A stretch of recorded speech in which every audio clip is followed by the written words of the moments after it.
Bring value to each other and the communities that we're a part of. TEDxRoxburyWomen means strength.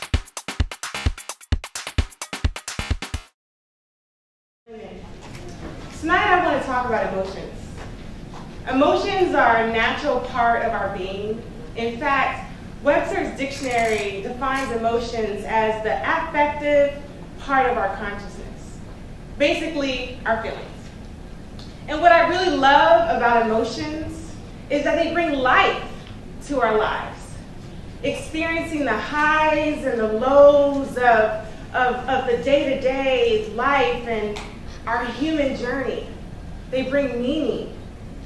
When I think about love, when I think about sorrow, when I think about joy and even embarrassment, those emotions bring color to our lives. They bring meaning to our lives. I really enjoy emotions for this very reason, except for the ones that make me feel crazy. Seriously, have you ever felt overwhelmed and it made you just want to give up? Have you ever felt so upset and so frustrated that you tended to respond in a way that you later regretted? I feel like I've experienced these emotions more often than I would like. And I call these emotions my rogue emotions. Rogue emotions are those emotions that don't bring out the best in me.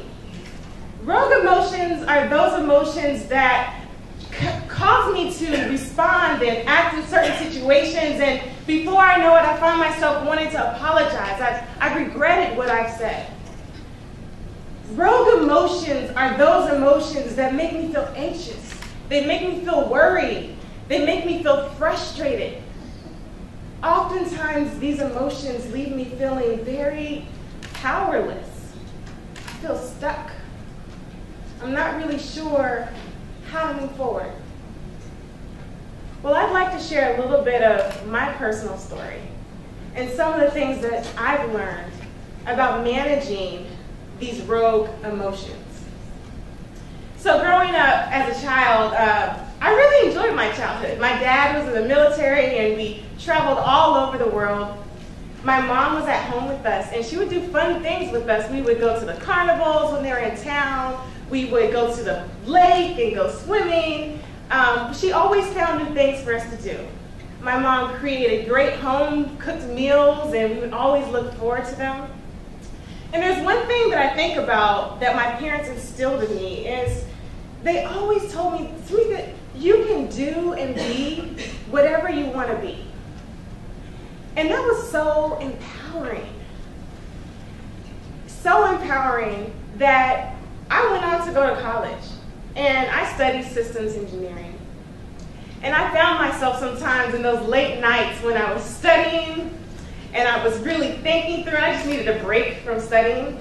I would think about my family and I would think about, man, I wonder what life would be like after college. And when I would think about that, I always envisioned that one day I'd want to get married. One day I'd want to have kids. I definitely want to work a professional job and make some money. But I never really thought about how am I going to balance all of those things? How am I going to balance a career? How am I going to balance being a mom and a wife and a homemaker and doing the laundry? How am I going to balance all of these things at once? And don't get me wrong, I really love and enjoy my life today. I have 3 girls. They're 6, 4, and 2. I enjoy interacting with my husband. He's truly a partner as we manage and raise our kids and we manage our house and we try to have some fun every once in a while.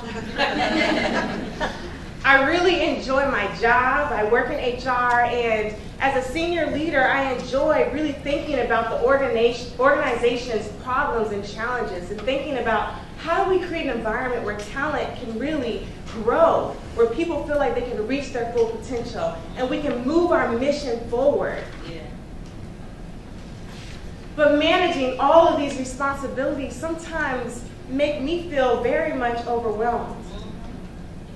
I mean, there are times when I'm walking very calmly, but I'm screaming inside, or I'm crying inside.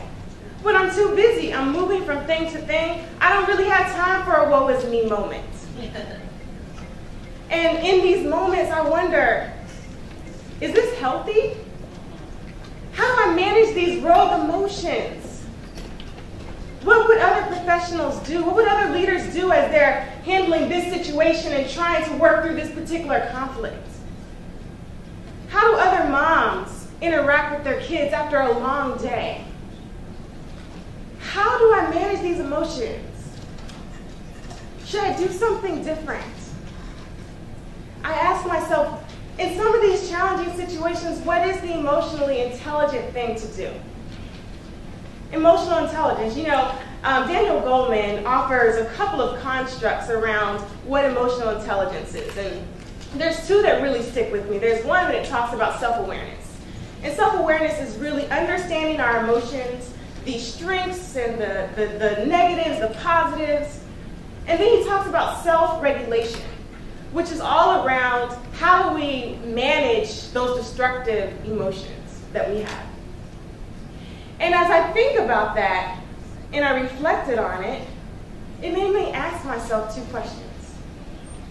What triggers my emotions? And what am I going to do about it? And as I reflected on that, through my journey, I began to uncover a number of triggers to these rogue emotions. Trigger number one, tiredness and hunger. When I am hungry and I am tired at the end of the day, grumpiness and sometimes fits of anger are erupted. I'm a little bit more short-tempered.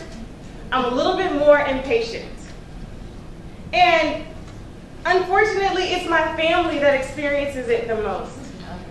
You know, I'll come home at the end of the day and I'll be thinking, you know what? I feel, please stop asking me the same question 3 times. Put your shoes back on. Sit back down and eat your dinner. Get out of the refrigerator. Please get out of my purse. What do you need? Sit down. I mean, I really hope it's not that bad. But I realize that these unmet basic physical needs impact my emotions. And I don't know what other people's needs may be and how you may respond when your physical needs aren't met. But for me, if I'm hungry and I'm tired, I am just grumpy. And I have to admit, it's embarrassing. It really is embarrassing for me to share this because there are times where my 4-year-old has cried because I raised my voice at her. And she's a strong-willed child. I think my tone shocked her. And I know it's not how I want to interact with them. I mean, of course I want to discipline them, but I also want them to be able to know that Mommy loves you. And I enjoy spending time with you. So, am I a slave to these emotions? No. Emotions are how I feel. But I can choose how I may want to respond. It's interesting. There's a cartoon called Daniel Tiger. I watch cartoons with my girls. And Daniel Tiger offers a great lesson. And Daniel Tiger actually is an adaptation from Mr. Rogers' Neighborhood for anybody in the room who's heard of that show. So Daniel Tiger offers a song. And his song is, if you're feeling mad and you want to roar, take a deep breath and count to 4. 1, 2, 3, 4. Just pausing sometimes before I respond allows me to choose a different response. Yeah. Breathe with me. That feels great. You know, Maya Angelou says something very powerful once. She said, people may forget what you say. They may forget what you do, but they will never forget how you made them feel. I want my daughters to know that I love them. I want my daughters to know that I like them. Mommy enjoys spending time with them. I want my husband to know that I love him. I want my husband to know that I like him. And for anyone who's been married, you understand there's a difference between those two. But pausing when I'm tired gives me an opportunity to shift my response and shift that experience for the people that I love and I care about. Which brings me to trigger number 2. Unidentified worries. Sometimes I have feelings of unsettledness, restlessness. I don't really know where they've come from. I don't really know what to do with myself. I'm not really enjoying myself. And usually in these times of restlessness, if it's late at night, I can't sleep, I'll watch TV. My favorite shows are NCIS LA, CSI, and now Blacklist. But as I watch these shows, it's great to just get into the drama, and it doesn't matter who kills who or who stole what from who. It's all wrapped up in an hour. It's great. But then I find that my restless emotions find me after the show. What do I do?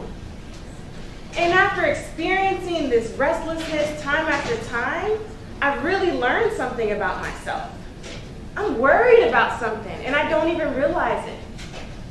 When I take time to stop and really reflect, because oftentimes I'm going from thing to thing to thing, meeting to meeting to meeting, and I come home, and then it's dinner, and then it's homework, that I don't take time to really pause. And there are things that might have happened in my day that concern me, but it's not even in the surface of my consciousness. And so in these moments of restlessness, I've learned to just reflect on my day, reflect on my week, reflect on my relationships. And lo and behold, there's always 1 or 2 things that I surface that I'm still worried about. And that frees me, because now I'm able to just deal with that worry. And I know what to do with my worries. I ask myself 3 questions when I'm worried about something. The first thing is, do I have time to think about this later? Because if it's the weekend and I'm worried about a work situation, I'll just put it on my calendar for that early that next week for me to really think about it and work through it. And then I'm free to enjoy my weekend. But then if there are times where I can't just do that, I need to kind of deal with it, I ask myself, well, what can I do in this situation? Just taking time to pause and think about what are my next steps? What can I do in this situation? Are there people that I can ask for wisdom or advice? Then it allows me to enjoy the rest of my weekend. And if that's not the case, and it's a situation where it's really out of my control, then I think about what's the worst thing that can happen? And how likely is it? Because oftentimes I'm worried about something that is not very likely, and I have to coach myself to not be worried about things that aren't in my control. And usually in these situations, I'll say a prayer, because I truly believe that God has more control than I do, and He can give me peace in these moments, and that allows me to then enjoy the moment. There's a powerful prayer of serenity, and if you're not familiar with it, I'll share it with you. It says, God, grant me the serenity to accept the things that I cannot change, to change the things that I can, and the wisdom, the courage to change the things that I can, and the wisdom to know the difference. And it's these moments that really help me through my restlessness. And then finally, my third trigger that I found out of myself is just a violation of values. Oftentimes, when I'm angry or I'm frustrated, it's because deep down, it's something that I care about that has been violated. And in conflict with another individual, when I think about what's at the root of that conflict, the root of that conflict is something that I value, that I care about, that I feel like this person is violated, that I feel like this person is compromised. And easy examples are if someone lies to you or steals from you. It's very socially acceptable that lying is wrong, stealing is wrong, so you just think those are bad things. This person was wrong for doing it.